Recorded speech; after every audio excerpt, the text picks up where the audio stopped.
آپ کو پتہ ہے حضرت بلال حبشی رضی اللہ تعالیٰ عنہ کو جب مکہ والے زنجیروں میں جکڑتے تھے یا پھر رسی باندھ کر کے مکہ کی گلیوں میں کھینچتے تھے، صحابہ اکرام حضور صلی اللہ علیہ وسلم کی بارگاہ میں تشریف لائے، عرض کرنے لگے یا رسول اللہ صلی اللہ علیہ وسلم کیا ہم حق پر نہیں ہیں؟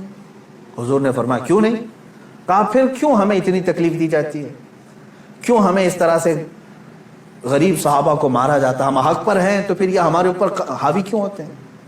اب سنیں، بہت سارے لوگوں کا آج بھی سوال یہی ہے کہ آج ہم اتنی بڑی تعداد میں ہیں، ہم ہی خدا کی عبادت کرتے ہیں، ہم ہی رسول پاک کی رسالت کا اقرار کرتے ہیں، قرآن کے قاری ہم ہیں، اذان کے دینے والے ہم ہیں، نمازوں کے قائم کرنے والے ہم، تکلیف ہم ہی کو سب سے زیادہ ہے، مارے جا رہے ہیں ہم ہی سب سے زیادہ آج دنیا میں۔ یہ سوال آج بھی گردش کرتا ہے۔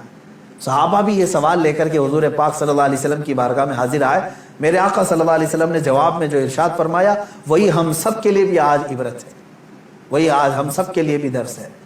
حضور اکرم صلی اللہ علیہ وسلم نے اس صحابی سے فرمایا جنہوں نے یہ سوال کیا، کہا کہ اللہ تبارک و تعالی جس کا جیسا ایمان ہوتا ہے ویسا امتحان لیتا ہے، اور آج تم لوگوں سے جو امتحانات لیے جا رہے صحابہ سے، حضور نے فرمایا اس سے کئی درجہ کٹھن امتحانات انبیاء سے لیے گئے۔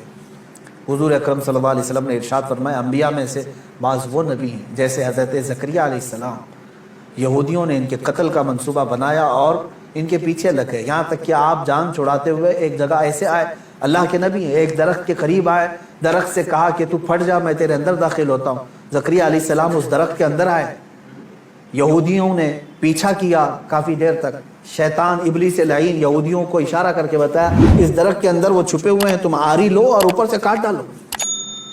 یہودیوں نے اس درخت کو اوپر سے کاٹنا شروع کر دیا، جس پورے درخت کے پیٹ کے اندر حضرت زکریا علیہ السلام ہے، اوپر سے آری سے وہ کاٹتا جا رہا ہے یہودی، اور وہ سب کاٹتے جا رہے ہیں، آری کے کٹنے کی آواز آپ کو آ رہی تھی اور سر مبارک کب پہنچ چکا تھا، آپ آواز نکالتے، اللہ تبارک و تعالیٰ کی طرف سے یہ حکم آیا اے زکریا صبر کر جاؤ، اور اگر اس پر تم نے صبر نہیں کیا تو صابرین میں سے تمہارا نام نہیں آئے گا۔ حضرت زکریا علیہ السلام خاموش ایسے رہے کہ پوری آری نے سر کو چیر دیا، بدن کو چیر دیا، پورے جسم کو چیر دیا، لیکن آپ نے آہ تک نہیں کہا، اف یہ تمام الفاظ بھی نہیں ادا کیے۔ احادیث میں یہ حضرت زکریا علیہ السلام کا استقامت، آپ جمے رہے، ڈٹے رہے، کٹ گئے، جسم پاک دو الگ الگ ٹکڑوں میں تبدیل ہو گیا۔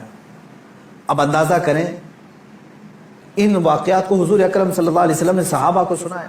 حضرت یحییٰ علیہ السلام پیش کیے گئے، 33 سال کی جوانی ہے، بادشاہ کے خلاف آپ نے فتویٰ دیا تھا، وہ دو بہنوں کو ایک نکاح میں رکھا تھا، آپ نے فرمایا حرام ہے تیرے۔ بادشاہ نے کہا تم کیا مجھے بھی فتویٰ دو گے، مجھے بھی سکھاؤ گے؟ حضرت یحییٰ علیہ السلام نے کہا اللہ کی شریعت ہے، وہ ہر ایک پر نافذ ہے۔ اس بادشاہ نے اپنے خلاف اس فتوے کو دیکھ کر کے آپ کے قتل کا حکم دیا، اور آپ کو قتل بھی کیا گیا، آپ کا سر مبارک الگ کر کے تشت میں رکھا گیا۔ نبی کی بات کر رہا ہوں، حق بات بولنے پر یہ مصیبتیں آئیں گی۔ اسی لیے شاعر نے بہت اچھے انداز میں کہا یہ شہادت گئے الفت میں ہے قدم رکھنا، لوگ آسان سمجھتے ہیں مسلمان ہونا۔ ہاں لوگ یہ سمجھتے ہیں کہ آپ مسلمان ہیں، ہم کو تو کچھ ہونا ہی نہیں چاہیے۔ اگر کچھ ہونا ہی نہیں چاہیے تو پھر تم جو ہے بہت عیش و عشرت میں رہ رہے ہو، اور اپنے ایمان کی خیر لو، تم گزارے جاؤ گے۔ اگر امتحانات سے تو اللہ رب العزت کا شکر بجا لانا کہ ہاں تمہارا ایمان سلامت ہے۔